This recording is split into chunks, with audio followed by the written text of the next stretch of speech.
Clayton n'a pas toujours été un homme fortuné, mais son fils Alex est né dans l'opulence.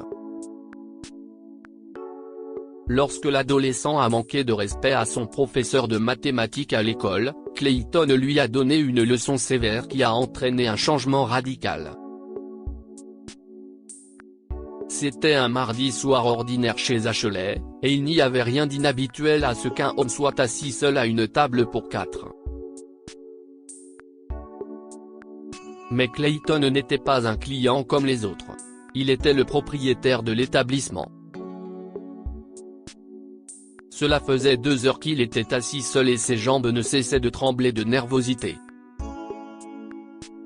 « Alex, mon garçon. Où es-tu » Clayton, son fils Alex et Monsieur Simon étaient censés se retrouver pour dîner dans 5 minutes. Monsieur Simon étant enseignant de profession, Clayton savait qu'il franchirait la porte à l'heure. Si est pour son fils Alex qu'il s'inquiétait point. Alex était au courant du dîner, mais il y avait de fortes chances qu'il renonce à passer du temps avec son père. Ce matin-là, Clayton avait donné une leçon à Alex. En y repensant, j'ai peut-être été trop dur avec lui. Clayton regarda l'heure. Il était 18h59 et, bien sûr, Monsieur Simon franchit la porte. À présent, Monsieur Simon, 68 ans, tenait sa canne plus comme un accessoire que comme un support. Il avait l'air frais, les cheveux coiffés en arrière et un sourire radieux sur le visage. Clayton s'est levé de son siège et a serré le vieil homme dans ses bras. Il aida Monsieur Simon à ranger sa canne et à s'asseoir à la table. Point d'habitude, la conversation s'engage immédiatement entre les deux hommes. Il commençait par parler du temps qu'il faisait, mais cela débouchait toujours sur une discussion sur les choses bizarres les plus excitantes dans le domaine des sciences et des mathématiques. Clayton a rarement l'occasion de montrer son côté intello à quelqu'un d'autre que M. Simon. Ce dernier était professeur de mathématiques depuis plus de 30 ans. Mais aujourd'hui, la conversation n'allait guère plus loin que le temps frisquet. Après un silence gênant, Monsieur Simon dit, « Où est Alex ? J'ai des nouvelles pour vous deux. » « Je n'ai pas réussi à le joindre de la journée, » dit Clayton. « J'ai aussi des nouvelles pour vous. » Les deux hommes étaient visiblement excités et ont fait de leur mieux pour garder le silence jusqu'à l'arrivée d'Alex. Pour éviter de dévoiler leur secret, ils ont commandé des amuse-gueules. « Où est Alex ?» se demandèrent simultanément Clayton et Monsieur Simon. Finalement, M. Simon n'a pas pu retenir son excitation plus longtemps. « D'accord, je commence. Clayton, je sais que vous êtes inquiet pour l'avenir d'Alex. Je sais que vous vouliez qu'Alex aille dans l'une des universités voisines. Mais il y a un mois, un de mes amis de l'université de Dartmouth m'a appelé. » Clayton ne savait pas comment réagir à cette nouvelle. Il aimait Alex plus que tout au monde. Après le décès de sa femme Ashley il y a 8 ans, Alex était la seule famille qui restait à Clayton. Il a éduqué Alex du mieux qu'il le pouvait. Clayton était un homme d'affaires autodidacte issu d'une famille pauvre. Il a bâti sa vie et son entreprise sur une discipline autodidacte, un travail acharné et la gentillesse. À la naissance d'Alex, Clayton et Ashley étaient devenus des restaurateurs prospères dans la ville. Alex est né dans une famille aisée, où ses besoins et ses désirs pouvaient être satisfaits sans trop d'efforts. Lorsque sa mère était en vie, elle savait exactement comment élever Alex pour qu'il devienne un gentleman plutôt qu'un sale gosse. D'une manière ou d'une autre, elle a toujours trouvé l'équilibre parfait entre chouchoutage et sévérité. Mais après la mort d'Ashley, Clayton a lutté pour maintenir cet équilibre. Pendant quelques années, il a cédé à tous les caprices et à toutes les crises d'Alex, pensant que cela renforcerait leur lien.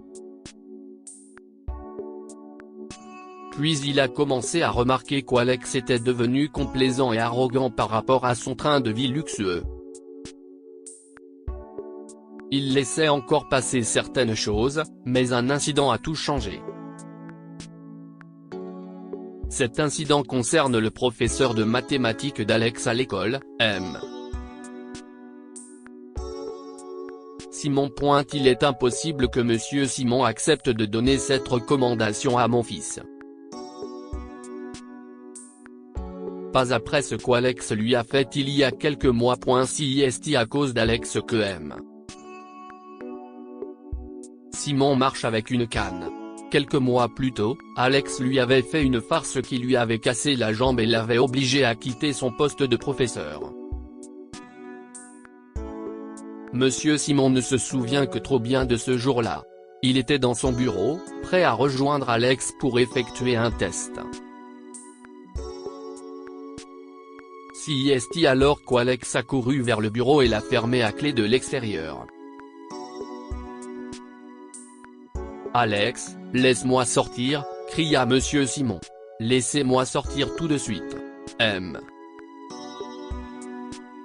Simon était tellement en colère qu'il a donné plusieurs coups de pied dans la porte, malgré sa récente opération de remplacement du genou. Lorsqu'il a ouvert la porte, il pleurait de douleur. Il s'était cassé la jambe et avait perdu son emploi à cause de cela. Clayton n'a appris l'incident que quelques semaines plus tard, lorsqu'Alex a échoué à son examen. Papa, l'école a mis en place un nouveau professeur de maths, et il est vraiment nul. Beaucoup d'autres élèves de ma classe ont échoué à l'examen. Un nouveau professeur de mathématiques? Qu'est-il arrivé au précédent? M. Simon, c'est ça? Alex avait fait de son mieux pour éviter de parler à son père de l'incident impliquant M. Simon. Mais Clayton n'a cessé de poser des questions jusqu'à ce qu'Alex finisse par avouer ce qu'il avait fait. Comment as-tu pu faire ça à ton propre professeur? Je ne t'ai pas appris à respecter les gens? Ou bien es-tu trop arrogant pour t'en souvenir? Alex essayait de s'expliquer, mais Clayton ne voulait rien entendre. Range tes affaires. Tu as assez longtemps pris ton luxe pour acquis. Tu vivras dans le sous-sol du restaurant et tu y travailleras jusqu'à ce que tu apprennes à respecter les gens. Les épaules de Clayton ont tremblé lorsqu'il s'est souvenu des yeux pleins de larmes d'Alex. À première vue, il semblerait que Clayton ait brutalisé son fils en le forçant à nettoyer les toilettes de son restaurant plutôt qu'à avoir une vie sociale. Mais Monsieur Simon savait que l'amour sévère de Clayton était nécessaire et qu'il avait transformé Alex. Clayton avait ordonné à Alex de travailler au restaurant et d'aller à l'université sans manquer un seul cours. Par ailleurs, il lui avait demandé de passer 3 heures par jour à rendre visite à M. Simon et de prendre soin de ce dernier. Au début, Alex a passé ces 3 heures par obligation, ne faisant que le strict minimum. Mais un jour, Monsieur Simon lui a proposé de l'aider en mathématiques. Grâce à cela, Alex a appris à connaître l'honnête M. Simon, l'homme doux, intelligent, créatif et hilarant qui se cachait derrière les chiffres. Très vite, Alex a commencé à traiter Monsieur Simon comme un membre de sa famille. Il n'y avait pas un jour où il manquait leur promenade du soir ou leur tasse de chocolat chaud. À ce moment-là, un jeune homme est entré dans le restaurant. C'était Alex. Enfin, les trois hommes s'embrassèrent, se saluèrent et s'installèrent à la table. Clayton avait envie de gronder et de questionner Alex sur son retard, mais il laissa passer cette envie. « Papa, monsieur Simon, j'ai des nouvelles pour vous. Je commence », dit Clayton en sautant et en se tournant vers M. Simon.M. Simon, vous avez été une personne incroyablement gentille. Vous avez pardonné à mon garçon une erreur qui vous a coûté votre travail et votre santé. Je sais à quel point ce travail comptait pour vous. J'ai dû tirer quelques ficelles, et cela a pris du temps, mais j'ai pu vous rendre votre ancien travail. Vous reprenez lundi. Monsieur Simon avait les larmes aux yeux. Sans dire un mot, il s'est penché vers Clayton et l'a remercié en le serrant chaleureusement dans ses bras. Maintenant, si est mon tour, s'exclama Monsieur Simon en essuyant ses larmes. Clayton, comme je le disais, j'ai reçu un appel de Dartmouth me demandant une recommandation pour Alex. Il voulait entendre qu'Alex était gentil, intelligent et respectueux en tant qu'individu avant de le laisser entrer. Monsieur Simon a pris la main de Clayton et a dit, « Et si est exactement ce que je leur ai dit parce que tout cela est vrai.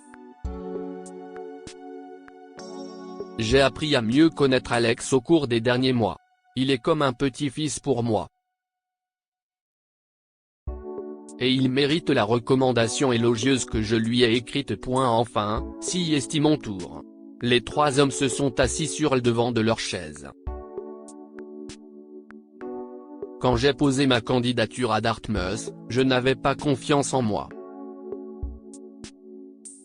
Je me sentais encore coupable d'avoir fait souffrir Monsieur Simon qui a perdu son emploi et de t'avoir déçu, toi, papa, sans te montrer que tu m'avais bien éduqué.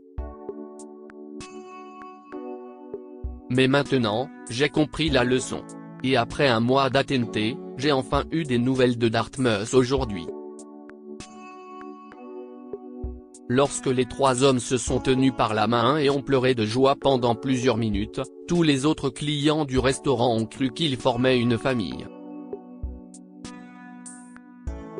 Que pouvons-nous apprendre de cette histoire? Les enseignants méritent l'amour et le respect pour le reste de leur vie. Lorsqu'Alex a manqué de respect à Monsieur Simon, Clayton a été dur avec lui. Mais Alex a fini par apprendre que son professeur était un être humain incroyable. Entre-temps, Clayton a fait tout ce qui était en son pouvoir pour améliorer la situation de M. Simon et lui rendre son ancien poste. Parfois, pour faire naître la gentillesse, il faut savoir faire preuve de dureté. Clayton n'aimait pas punir son fils, par ailleurs choyé. Pourtant, il a fait ce choix difficile pour qu'Alex réapprenne le respect et la compassion. Partagez cette histoire avec vos amis. Elle pourrait égayer leur journée et les inspirer.